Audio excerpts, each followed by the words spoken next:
मान लीजिए एक इंसान को ओलंपिक्स में मैराथन दौड़नी है, पर उसका दिल अभी भी मजबूत नहीं है। दौड़ने से पहले उसे एक कॉम्प्लेक्स ओपन हार्ट सर्जरी से गुजरना होगा। दर्द होगा, टाइम लगेगा, लेकिन उसके बिना वो रेस जीत ही नहीं सकता। दोस्तों, आज हमारा देश उसी मैराथन रनर की जगह पर है। अगर मैं आपसे कहूं कि आज की इंडियन इकोनॉमी किसी रेस ट्रैक पर नहीं बल्कि एक बहुत बड़े ऑपरेशन थिएटर की टेबल पर लेटी है, तो शायद आपको अजीब लगे, लेकिन सच यही है। आज पुराने सिस्टम्स की बाईपास सर्जरी चल रही है ताकि आने वाले कल में देश दौड़ सके। न्यूज चैनल्स पर आप रोज सुनते हैं India is the fastest growing major economy, stock market all time high पर है, जीडीपी के नंबर्स चमक रहे हैं, लेकिन ग्राउंड रियलिटी पर एक अजीब सा सवाल खड़ा होता है। अगर इकोनॉमी इतनी तेजी से बढ़ रही है तो आम आदमी की जेब में वो पैसा क्यों नहीं दिख रहा है? जॉब्स का क्राइसिस अभी भी न्यूज में क्यों है? महंगाई कंट्रोल में क्यों नहीं आ रही? दोस्तों, ये जो डिस्कनेक्ट है ना जीडीपी नंबर्स और आपके वॉलेट के बीच में, इसका जवाब छुपा है एक शब्द में, और वो है स्ट्रक्चरल चेंज। भारत की इकोनॉमी इस वक्त सिर्फ ग्रो नहीं कर रही है, वो फंडामेंटली बदल रही है। उसका डीएनए चेंज किया जा रहा है। आज के इस वीडियो में हम पॉलिटिक्स से हटकर डेटा और फैक्ट्स के बेसिस पर समझेंगे कि इंडियन इकोनॉमी में वो कौन से 5 बड़े स्ट्रक्चरल चेंजेस हो रहे हैं जो अगले 10 सालों में आपकी लाइफ, आपकी नौकरी और आपके बैंक बैलेंस को डिसाइड करेंगे। ये चेंजेस अच्छे हैं या बुरे? वीडियो के आखिर में हम एक ऐसी बात पर आएंगे तो शायद आपको हैरान कर दे, इसलिए एंड तक जरूर देखिएगा।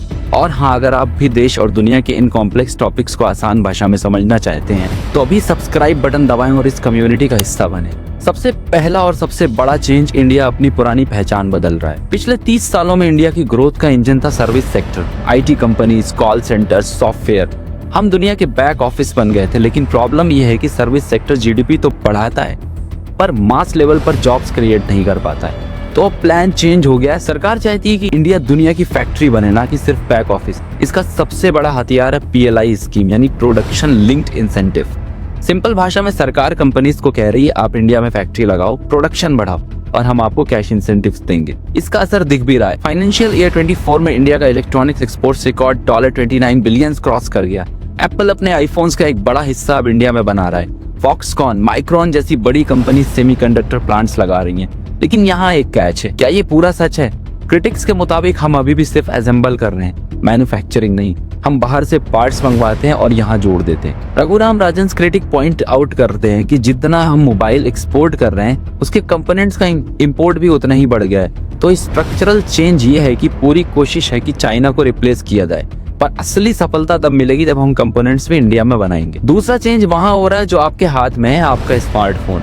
आपने यूपीआई यूज किया है, पूरी दुनिया हैरान है कि इंडिया ने पेमेंट्स को कितना आसान बना दिया। लेकिन यूपीआई तो बस शुरुआत थी, अब आ रहा है डीपीआई 2.0 यानी डिजिटल पब्लिक इंफ्रास्ट्रक्चर। इसका सबसे बड़ा एग्जांपल है ओएनडीसी यानी open network for digital commerce. आज ई कॉमर्स पर अमेजॉन और फ्लिपकार्ट की डुओपॉली हो। वो जो कमीशन तय करते हैं सेलर्स को मानना पड़ता है। ओएनडीसी कोई ऐप नहीं है, ये एक नेटवर्क है। ये चाहता है कि एक छोटा सा किराना दुकानदार भी सीधा कस्टमर से जुड़ सके बिना किसी बड़े प्लेटफॉर्म के दादागिरी के। ये कुछ ऐसा है जैसे ईमेल भेजने के लिए जरूरी नहीं कि भेजने वाले और पाने वाले दोनों के पास जीमेल हो, वैसे ही ओएनडीसी कोशिश कर रहा है कि ई कॉमर्स को ओपन कर दिया जाए। ये एक बहुत बड़ा स्ट्रक्चरल शिफ्ट है क्योंकि ये डेटा की पावर को बड़ी टेक कंपनी से छीन कर वापस पब्लिक के हाथ में देने की कोशिश है। ये सफल होगा या नहीं ये तो वक्त बताएगा, लेकिन ये एक अच्छा कदम है। तीसरा चेंज है एनर्जी का। तो दोस्तों, इंडिया की इकोनॉमी की सबसे बड़ी कमजोरी है ऑयल इंपोर्ट्स। हम अपनी जरूरत का 85% क्रूड ऑयल इंपोर्ट करते हैं। जब भी दुनिया में तेल महंगा होता है हमारी इकोनॉमी हिल जाती है, महंगाई बढ़ जाती है। इस स्ट्रक्चर को बदलने के लिए एक मैसिव ग्रीन ट्रांजिशन चल रहा है। सरकार का टारगेट है 2030 तक 500 GW non fossil fuel capacity. PBI data देखे तो सोलर और विंड एनर्जी में इंडिया तेजी से कैपेसिटी ऐड कर रहा है और अब एंट्री हुई है ग्रीन हाइड्रोजन की। सरकार ने national green hydrogen mission launch किया है ऑलमोस्ट 20,000 करोड़ के साथ। प्लान ये है कि स्टील फैक्ट्रीज, रिफाइनरीज, शिपिंग में जो कोयला या तेल यूज होता है उसे फ्यूचर में ग्रीन हाइड्रोजन से रिप्लेस किया जाए।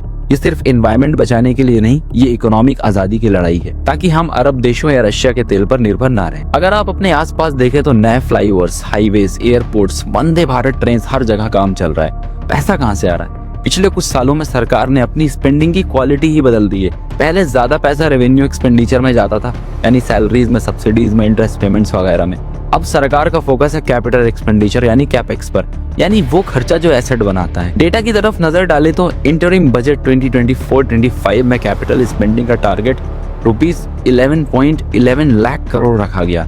ये एक हिस्ट्रिक हाई है। सरकार की सोच ये है हम सड़क बनाएंगे तो सीमेंट बिकेगा, स्टील बिकेगा, लोगों को काम मिलेगा और इकोनॉमी का पहिया घूमेगा। इसे मल्टीप्लायर इफेक्ट कहते हैं। लेकिन यहाँ भी एक बड़ा सवाल है। बिजनेस स्टैंडर्ड यानी CMIE डेटा रिपोर्ट्स के मुताबिक जबकि सरकार रिकॉर्ड पैसा खर्च कर रही है, प्राइवेट सेक्टर इन्वेस्टमेंट अभी भी उस तेजी से नहीं बढ़ रहा है। कंपनियां अभी भी वेट एंड वॉच मूड में हैं। जब तक प्राइवेट सेक्टर खुलकर इन्वेस्ट नहीं करेगा, सरकारी खर्चे पर इकोनॉमी लंबी रेस नहीं दौड़ सकती। ये एक स्ट्रक्चरल वीकनेस अभी भी बनी हुई है। पांचवा और सबसे सेंसिटिव चेंज, आपकी नौकरी। इंडिया में हमेशा से दो तरह की जॉब्स थी, एक तो फॉर्मल और दूसरी इनफॉर्मल। फॉर्मल यानी PF इंश्योरेंस सिक्योरिटी वाली, और इनफॉर्मल दिहाड़ी मजदूरी यानी बिना सिक्योरिटी के। एक तीसरी कैटेगरी आ गई, the gig economy. Uber drivers, Zomato delivery partners, urban company workers.